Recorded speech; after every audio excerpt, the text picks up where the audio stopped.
isi surat dari Dinkes, dari Dinas Kesehatan Kota Banda Aceh untuk penimbangan serentak bayi seluruh Kota Banda Aceh dari tanggal 1 sampai dengan tanggal 22 Agustus 2023. Dan alhamdulillah kami sudah tadi pertama sekali ke Desa Kampung Pande, kemudian ke Pelanggahan, kemudian Merduati, dan kami di sini bagi-bagi tim.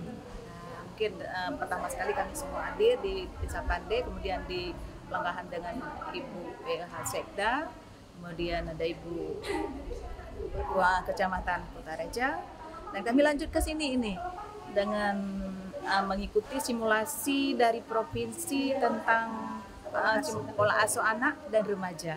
Ini Pokja 1 di PKK. Alhamdulillah ini